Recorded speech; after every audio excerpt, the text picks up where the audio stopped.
سورہ بنی اسرائیل کی آیت نمبر 71 سورہ بنی اسرائیل اور 15ویں پارے کا 8واں رکوع۔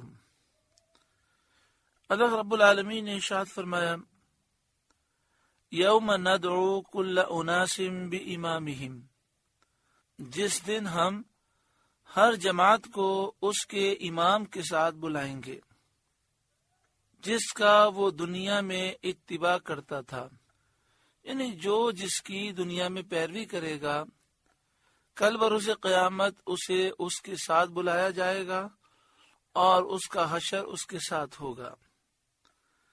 حضرت عبداللہ بن عباس رضی اللہ تعالی عنہما نے فرمایا، اس سے وہ امام زمان مراد ہے جس کی دعوت پر دنیا میں لوگ چلے، خواہ اس نے حق کی دعوت کی ہو یا باطل کی۔ حاصل یہ ہے کہ ہر قوم اپنے سردار کے پاس جمع ہوگی جس کے حکم پر دنیا میں چلتی رہی، اور انہیں اسی کے نام سے پکارا جائے گا کہ اے فلاں کے متبعین۔ اب جنہوں نے اللہ کے نیک بندوں کی پیروی کی، جیسے جو حنفی ہیں وہ امام اعظم ابو حنیفہ رضی اللہ تعالیٰ عنہ کی پیروی کرنے والے ہیں، تو کتنے خوش نصیب ہیں کہ انہیں اس طرح پکارا جائے گا کہ اے امام اعظم ابو حنیفہ کی پیروی کرنے والوں۔ غوث اعظم سے محبت کرنے والے اس طرح پکارے جائیں گے کہ عبد القادر، شیخ عبد القادر غوث اعظم سے محبت کرنے والے، ان کی پیروی کرنے والے، اس طریقے سے پکارا جائے گا۔ تو ہم اللہ والوں سے محبت کرتے ہیں اور ان کے پیچھے چلتے ہیں۔ دعا کریں اللہ تعالیٰ اس پر استقامت دے اور کل بروز قیامت ہمیں اسی طرح پکارا جائے، اور اللہ تعالیٰ برے لوگوں کی پیروی سے بچائے۔ کہیں ایسا نہ ہو کہ برے لوگوں کی پیروی ہم کرتے رہیں اور پھر ہمیں ان کے ساتھ پکارا جائے۔ یوم ندعو کل اناس بامامہم، جس دن ہم ہر گروہ کو، ہر جماعت کو اس کے امام پیشوا کے ساتھ بلائیں گے۔ فمن اوتی کتابہ بیمینہ، تو جو اپنا نامہ سیدھے ہاتھ میں دیا گیا، یعنی جس کو نامہ اعمال سیدھے ہاتھ میں ملے گا، فاولئک یقرؤون کتابہم، یہ لوگ اپنا نامہ پڑھیں گے، اپنا نامہ اعمال یہ پڑھ کر سنائیں گے۔ نیک لوگ جو دنیا میں صاحب بصیرت تھے اور سیدھے راستے پر رہے، ان کو ان کا نامہ اعمال سیدھے ہاتھ میں دیا جائے گا، اور وہ اس میں نیکیاں اور عبادتیں، طاعتیں دیکھیں گے تو اس کو ذوق اور شوق سے پڑھیں گے، اور جو بدبخت ہیں، کفار ہیں، ان کے نامہ اعمال الٹے ہاتھ میں دیے جائیں گے، وہ انہیں دیکھ کر شرمندہ ہوں گے اور دہشت سے پوری طرح پڑھنے پر قادر نہ ہوں گے۔ یہاں پر حضرت مفتی احمد یا خان نعیمی علیہ رحمہ تفسیر نور العرفان میں 2 نکتے لکھتے ہیں۔ آپ فرماتے ہیں کہ قیامت کے میدان میں، قبر میں، جنت میں، ہر جگہ پر جو زبان بولی جائے گی وہ عربی ہوگی، تو سب لوگوں کو عربی زبان آ جائے گی، اور نامہ اعمال بھی عربی میں لکھے ہوئے ہوں گے۔ جو دنیا میں ان پڑھ تھا وہ بھی وہاں پڑھنا سیکھ جائے گا، اور لوگ وہ عربی میں لکھے ہوئے نامہ اعمال پڑھیں گے، اور اس کے پڑھنے میں انہیں کوئی مشکل نہ ہوگی۔ لیکن جو گناہگار ہوگا وہ جب نامہ اعمال میں گندگیاں دیکھے گا تو شرم کے مارے وہ پڑھ نہ سکے گا۔ وَلَا يُظْلَمُونَ فَتِيلًا، اور دھاگے برابر ان کا حق نہ دبایا جائے گا، یعنی ان پر ذرہ برابر ظلم نہ کیا جائے گا۔ ثواب اعمال میں ان سے ادنا بھی کمی نہ کی جائے گی، ہر نیک عمل کا پورا پورا ثواب دیا جائے گا۔ وَمَنْ كَانَ فِي هَذِهِ أَعْمَى فَهُوَ فِي الْآخِرَةِ أَعْمَى، اور جو اس زندگی میں اندھا ہو وہ آخرت میں اندھا ہے۔ وَأَضَلُّ سَبِيلًا، اور بھی زیادہ گمراہ۔ یعنی جو دنیا میں حق کو دیکھنے سے اندھا ہے وہ آخرت میں نجات کی راہ دیکھنے سے اندھا ہوگا۔ معنی یہ ہے کہ جو دنیا میں کافر گمراہ ہے وہ آخرت میں جنت کی راہ نہیں دیکھ سکے گا، نجات کی راہ نہیں دیکھ سکے گا۔ اور یہاں فرمایا کہ یہ آخرت میں دنیا سے بھی زیادہ گمراہ ہوگا۔ یعنی دنیا کے اندر تو انسان کتنا بھی گناہگار ہو، کافر ہو، توبہ کا دروازہ کھلا ہوتا ہے، نجات کی راہ کھلی ہوتی ہے، لیکن جب انسان کفر پر مر جائے تو آخرت میں نجات کا کوئی دروازہ کھلا نہیں ہوگا، وہاں نہ وہ توبہ کر سکتا ہے نہ ایمان لا سکتا ہے۔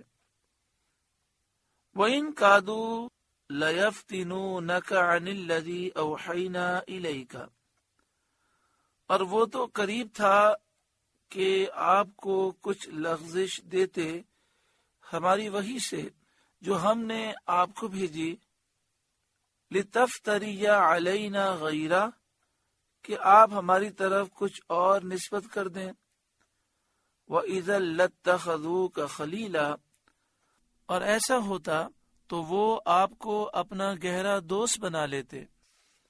اس کا شان نزول یہ ہے کہ قبیلہ ثقیف کا ایک وفد سید عالم صلی اللہ علیہ وآلہ وسلم کے پاس آ کر کہنے لگا کہ اگر آپ ہماری 3 باتیں منظور کر لیں تو ہم آپ پر ایمان لے آئیں گے، آپ کی بیعت کر لیں گے۔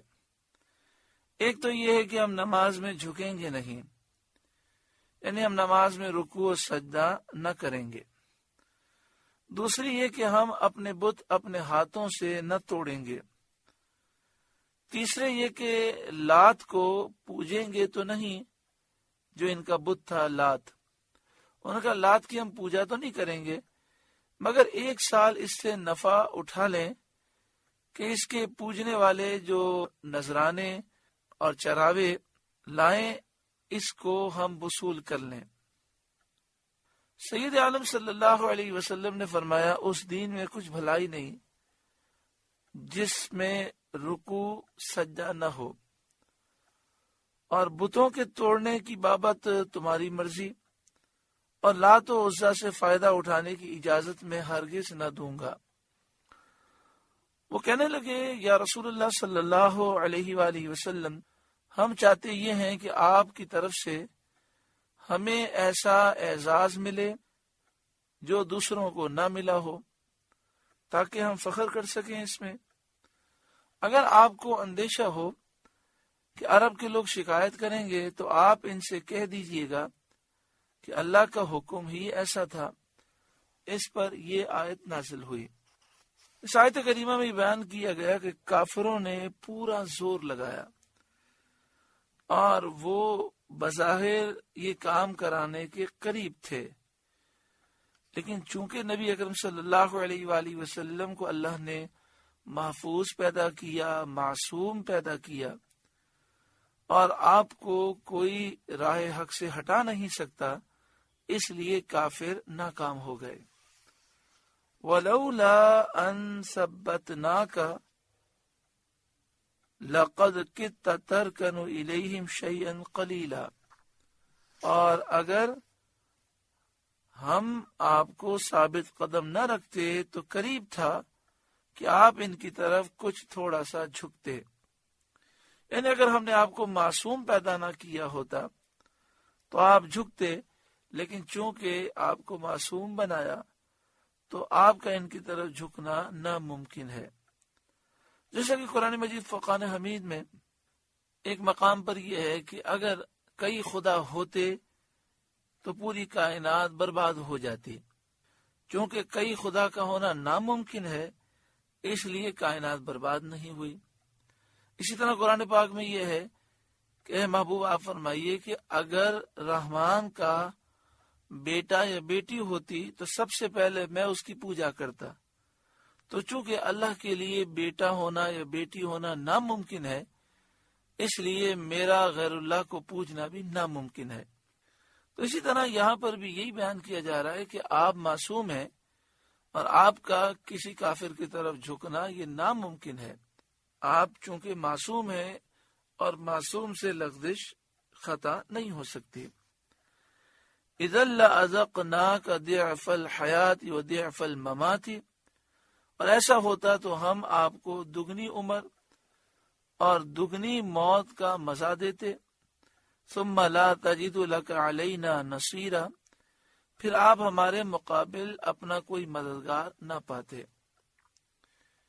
وَإِن كَادُوا لَيَسْتَفِزُّونَكَ مِنَ الْأَرْضِ، اور بے شک قریب تھا کہ وہ آپ کو اس زمین سے ڈگا دیں، نکال دیں. لِيُخْرِجُوكَ مِنْهَا، کہ آپ کو اس سے باہر کر دیں. وَإِذًا لَا يَلْبَثُونَ خِلَافَكَ إِلَّا قَلِيلًا، اور ایسا ہوتا تو وہ آپ کے پیچھے نہ ٹھہرتے مگر تھوڑا. مراد یہ ہے کہ مشرکین نے سب نے اتفاق کر کے یہ چاہا کہ سب مل کر سید عالم صلی اللہ علیہ وآلہ وسلم کو عرب شریف سے باہر نکال دیں، لیکن اللہ تعالیٰ نے ان کا یہ ارادہ پورا نہ ہونے دیا اور ان کی یہ مراد بر نہ آئی. اس واقعے کے متعلق یہ آیت نازل ہوئی اور یہ فرمایا گیا کہ اگر ایسا ہو جاتا اور یہ آپ کو سرزمین عرب سے نکالنے میں کامیاب ہو جاتے تو پھر یہ ہلاک ہو جاتے، کیونکہ جو قوم اپنے نبی کو اپنی بستی سے نکال دیتی ہے وہ ہلاک ہو جاتی ہے. یہاں پر مفسرین نے یہ فرمایا کہ اصول و قواعد تو یہی ہیں، اللہ کا قانون تو یہی ہے، لیکن مکہ مکرمہ سے کافروں نے نبی اکرم صلی اللہ علیہ وآلہ وسلم کو نکالا اور آپ مکے سے مدینہ شریف تشریف لے گئے.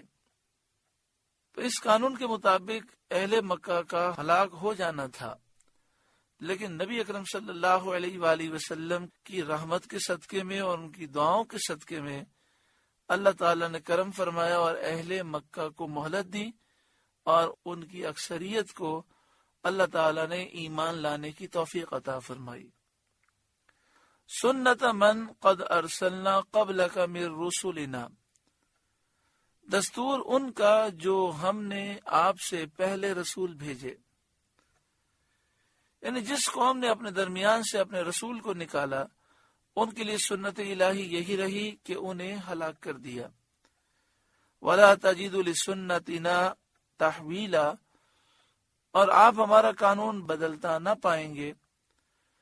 قانون اللہ رب العالمین کا یہی ہے، کوئی اس قانون کو بدل نہیں سکتا، لیکن اللہ چاہے تو خود اس قانون کو تبدیل فرما دے. جیسا کہ ابھی آپ نے سنا، اور یہ بات تفسیر نور العرفان میں حضرت علامہ مولانا مفتی احمد یار خان نعیمی علیہ الرحمہ نے لکھی کہ اللہ تعالیٰ نے یہاں کہ اہل مکہ نے نبی اکرم صلی اللہ علیہ وآلہ وسلم کو مکہ شریف سے نکال دیا، تو قانون کے مطابق اہل مکہ کو ہلاک ہو جانا چاہیے تھا، لیکن حضور کی رحمت اور حضور کی دعاؤں کے صدقے میں اللہ نے کرم فرمایا اور ان کی اکثریت کو توبہ کی توفیق دی، اور ایک وقت وہ آیا کہ اہل مکہ کی اکثریت مسلمان ہو گئی. سورہ بنی اسرائیل کا 8واں رکوع مکمل ہوا. اللہ رب العالمین اپنے فضل و کرم سے نور قرآن پاک سے ہمیں روشن و منور فرمائے.